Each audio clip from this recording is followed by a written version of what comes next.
Donald Trump attacking another female reporter. It just keeps happening. Be quiet. Be quiet. Trump delivering one of the really most revealing Oval Office performances of this second term. Within minutes, attacking a female reporter because she asked questions. She did her job. Tried to recruit a 10-year-old child into joining the attack on the reporter and said, if you are against my ballroom, you are disloyal to this country. This is what happens when an increasingly unstable president encounters anything other than total praise. In the last segment, we talked about how he is just obsessed with the endless praise that he requires from people like Natalie Harp. This is what happens when he doesn't get it. And here he is going after CNN reporter Kristen Holmes. Quiet! You're very disrespectful in front of this young man. Obama, he didn't like anybody, but I get along with him very well. No, what I'm doing is making things safer. Just the opposite. Quiet. You're very disrespectful in front of this young man. Okay? Don't you find her disrespectful? He understands. Quiet. Who are you with? I'm with CNN. Fake news. You're fake news. You're a loud, boisterous person. You're fake news. Be quiet. Be quiet. Be quiet. You're a fake reporter, and you report fake news. Go ahead. Mr. President, is there enough food on the USS Lincoln? You know, I find the most disturbing part when Trump turns to a 10-year-old kid and goes, don't you think she's being disrespectful? He's trying to enlist a child in humiliating a journalist because she asked him a question he did not like. And think about not only how bizarre that is, but we have a constitution that only mentions one profession that is specifically identified as being protected. And it is the press, it is journalists, it is members of the media. And Donald Trump tries to pull in a 10-year-old into attacking the press from the Oval Office. And it's an event, I guess, honoring two young people. And you're demonstrating presidential leadership by asking one of them who's 10 years old to help bully a woman who's doing a constitutionally protected job. Trump says, you're disrespectful. And she's fake news. She can't even finish asking the question. Now, the White House later escalated the attack. They invoked the reporter's own children, claiming her kids are someday going to be embarrassed by her, all because she did her job and asked a question. Now, CNN did put out a response. They said, quote, Kristen Holmes is one of the most respected and accomplished journalists covering the White House. This afternoon, she did her job and asked the President of the United States a tough, relevant, newsworthy question on behalf of the American people. Public officials are free to challenge reporting they disagree with, but personal attacks on journalists for asking questions are beneath the office and inconsistent with the principles of a free press. We stand firmly behind Kristen and reject these attacks in the strongest possible terms. Now, then the conversation moved on to the ballroom. And Trump says, if you are against my ballroom, a ballroom, by the way, that we now know will be paid for partially with taxpayer money and will be maintained by taxpayer money, you are disloyal. If you don't like Trump's ballroom, you are disloyal to the country. Where did this come from? Go ahead. The people who are opposing, Especially her. the people who are opposing the ballroom and challenging it, have they offered any sort of solution or sort of compromise, or do they just say there's So, the people that are opposing the ballroom are people that, in my opinion, are very disloyal to our country, very, very disloyal to our country. And I think we're doing very well. We're way ahead of schedule. We're under These are all lies, by the way. budget. It's going to be the most beautiful ballroom of its kind. You know, when I was in China, we went to the Great Hall of China. It was this big, beautiful building. And we don't Trump was impressed by an authoritarian. And he said, get me one of those, mommy. have anything like that. And we have to have that. It's very important. But we also are getting tremendous military protection, drone protection. The building is drone-proof. It's missile-proof as much as something can be missile-proof. It's totally bulletproof. Any bullet, nothing can go through the windows. We have, all Nasty bullets will be sent back. top-of-the-line stuff.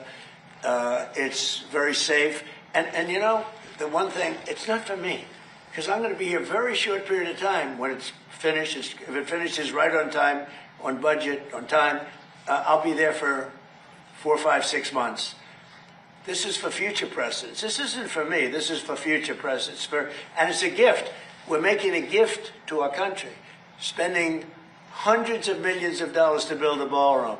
Yeah. And it's a gift from great patriots of the. Why is everybody so upset over what at the end of the day is just a gift? But this is how Trump's mind works. I'm giving everybody a gift, and you must be loyal to me. And if you criticize the project, you're attacking the country, because that's just the way it is. Disgusting. Disgusting. I guess most Americans are disloyal because most Americans aren't in favor of the ballroom. Is there enough food on the USS Lincoln? Donald Trump asked about recent reports that conditions on the USS Lincoln are abysmal. Trump goes, oh, yeah, it was CNN, fake report. There's plenty of food. And you report fake news. Go ahead. Mr. President, is there enough food on the USS Lincoln? Yeah, it is. That was a CNN fake report. The Lincoln has been out there for a period of time, good period of time. It's been out there for a period of time. Interesting. But over the years, we've had them out there much longer. I was at a group meeting, and an admiral came up to see me over the weekend. He said, sir. And it was at a big group, and he happened to be an admiral retired. He said, I've been on ships that are out there much longer than that, sir. And I know people on the Lincoln, they say it's beautifully maintained and beautifully taken care of. And other people went out and they found out to be true. It was fake news reporting from CNN. You know, the question is pretty simple. Is there enough food on the USS Abraham Lincoln? And Trump goes, yeah, it's a fake report. It's a beautifully maintained ship. Beautifully maintained doesn't tell us that the sailors really have enough food. And the reports are specific and they're extensive. The reports don't come exclusively from CNN. Military publications and sailors' families have said they are telling us we don't have enough food. The toilets are broken. We have limited supplies. We're exhausted. We have mental health problems. This is a really long deployment. The acting Navy secretary reportedly met with more than 200 concerned family members. And Trump's response is, someone told me it's all great. CNN is fake news.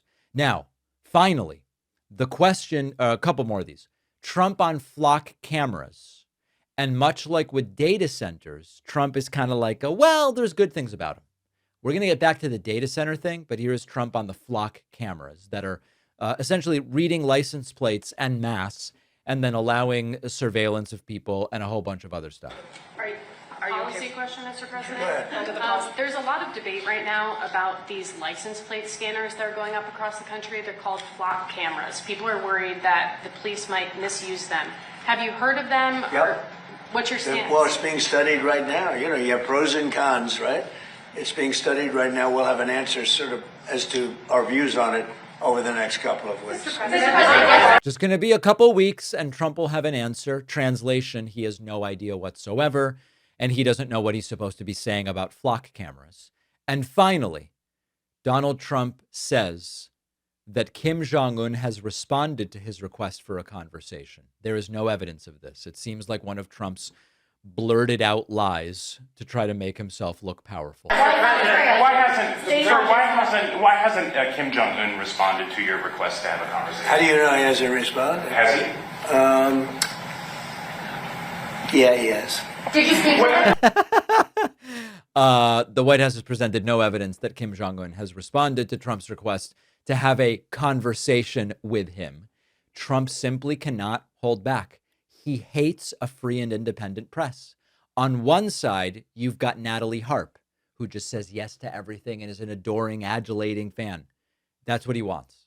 On the other side, you have reporters asking policy questions, and he doesn't like it. And then he got caught with a cheat sheet. One thing that drives me nuts about political media is how two outlets can cover the same story and make it feel like two different events took place, not because any of the facts have changed, but because the emphasis of the stories is different. This is why I use Ground News, because Ground News pulls together reporting from across the political spectrum, and you can compare the headlines side by side and see how different outlets are framing the exact same issue. You can look at the bias distribution. You can look at factuality ratings. You can see who owns the outlets behind the reporting, which makes it easier to separate the substance from the spin.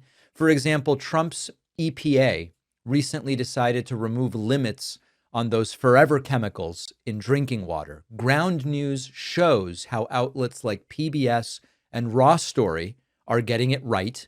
and right-wing outlets put this anti-Biden spin on it, or they just stay very vague to avoid implicating Donald Trump. Ground News also has a blind spot feed. This is for stories that are underreported by one side. And you can also get a personalized feed based on your interests.